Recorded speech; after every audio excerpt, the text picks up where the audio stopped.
அஸ்ஸலாமு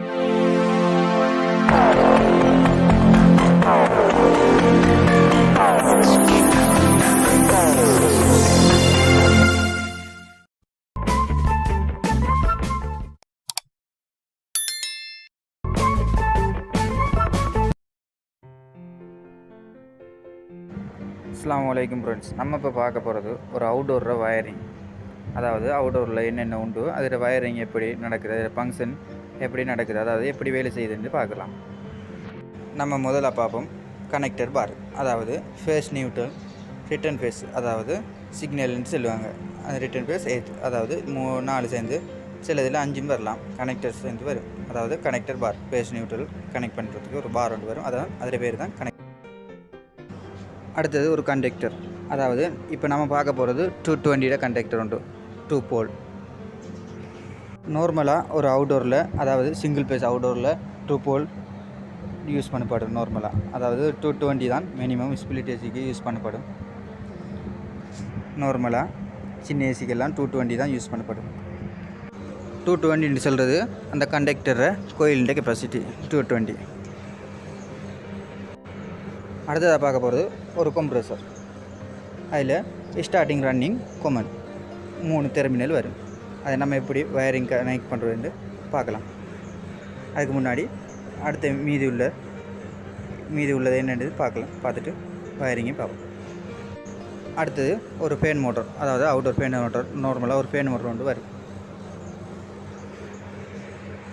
அதாவது single phase fan motor. அடுத்தது பார்க்க போகிறது ஒரு கெப்பாசிட்டர். அதாவது கம்ப்ரஸரும் ஃபேன் மோட்டருக்கும் ஸ்டார்டிங் பண்ணுவதற்காக யூஸ் பண்ணப்படும் ஒரு பொருள் தான் கெப்பாசிட்டர்.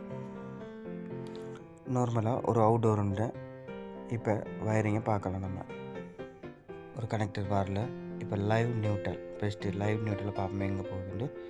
லைவ் நியூட்ரல் கண்டக்டரில் L1க்கு லைவும் L2க்கு நியூட்ரலும் போகுது. இப்போ அடுத்தது நம்ம கண்டக்டரில் L1 L2க்கு கொடுத்தது பவர் T1 T2க்கு ட்ரான்ஸ்போர்ட் ஆகாது. அப்போ அந்த ட்ரான்ஸ்போர்ட் ஆகிறதுக்கு கண்டக்டரை வேலை செய்ய வைக்கணும். அந்த வேலை செய்ய வைக்கிறதுக்கு ஒரு 220 நியூட்ரலும் பேஸும் தேவை. அந்த பேஸ் நியூட்ரல் எங்கேருந்து எடுக்கலாம்னு பார்ப்போம். நியூட்ரல் நம்ம மெயினில் இருந்து வரும்போது L2க்கு வந்த நியூட்ரலை லூப் பண்ணி கொடுப்போம். அதிலிருந்து லூப் பண்ணி கொடுத்துட்டோம். அப்போ அடுத்தது லைவ் ஒன்று வேணும். லைவ் நம்ம மெயினில் இருக்கிற L1 லைவை லூப் பண்ணி கொடுத்தா கண்டினியூவாக வேலை செஞ்சு கொண்டே இருக்கும். அப்போ கட் ஆஃப் ஆகாது. அதுக்கு 3ஆம் நம்பர், அதாவது ரிட்டர்ன் பேஸ்ன்னு சொல்லுவாங்க, சிக்னல் வயர். அதில் ஒரு வயரை எடுத்துகிட்டு வந்து நம்ம 220க்கு கோயிலுன்ற 220க்கு கொடுப்போம். அப்போது தான் உள்ளே இருந்து, அதாவது இன்டோரில் இருந்து சிக்னல் வரும்போது இது ஒர்க்கிங் ஆக தொடங்கும். கண்டக்டர் பின்ஸ் ஆனதால் அதில் அவுட் சைடில் T1 T2க்கு பவர் போகும். அடுத்து நம்ம பார்ப்போம் ஒரு கம்ப்ரஸருன்ற வயரிங். அதாவது ஸ்டார்டிங், ரன்னிங், கொமன் டைரெக்டாக ஃபேஸுக்கு வரும். அடுத்தது ஸ்டார்டிங் வந்துட்டு கெப்பாசிட்டரில் H, அதாவது H குறியீடு ஒன்று போட்டிருக்கும். இல்லைன்னா 3 டெர்மினல் வரும் அதில். அப்போ அது இலகுவாக பார்க்கலாம், விளங்கும். அதில் கனெக்ட் பண்ண வரும். அடுத்து ரன்னிங் வந்துட்டு கெப்பாசிட்டர்ன்ற C, அதாவது கொமன் ஒரு நியூட்ரல் ஒன்று வார இடத்த வரும், அது கனெக்ட் பண்ணுறதுக்கு. அதே போல் தான் ஃபேன் மோட்டரும். கொமன் வந்துட்டு டைரெக்டாக ஃபேஸில் வரும், கண்டக்டரில் உள்ள ஃபேஸில் வரும். அடுத்தது F வந்துட்டு ஃபேன், அதாவது கெப்பாசிட்டரில் F போட்டிருக்கிறது, ஃபேன்ட ஸ்டார்டிங் வரும். அதே போன்று ரன்னிங் கொமன், அதாவது கெப்பாசிட்டர்ன்ற C கொமன் நியூட்ரல் ஒன்றுக்கு கனெக்டில் வரும். நம்ம முந்தி பார்த்த மாதிரி கொமனுக்கு, அதாவது கம்ப்ரஸர் கொமன் T1க்கும் ஃபேன் கொமனு T1க்கும் கனெக்ட் ஆகி இருக்கும் கண்டக்டரில். மற்றது T2க்கு, அதாவது நியூட்ரலில் கெப்பாசிட்டருக்கு C டெர்மினலுக்கு கனெக்ட் பண்ணி இருக்கும்.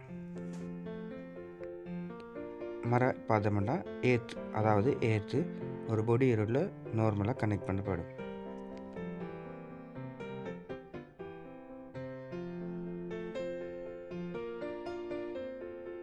இப்போ பார்த்தீங்கன்னா எல்லாம் கம்ப்ளீட் ஆகிட்டு இப்போது ஒரு ரிட்டன் பேஸ் உள்ளே இருந்து, அதாவது இண்டோரிலேருந்து ரிட்டன் பேஸ் ஒன்று வரும்போது கண்டக்டர் பின்ஸ் ஆகும்போது ரன்னிங் ஆகும் யூனிட்டு.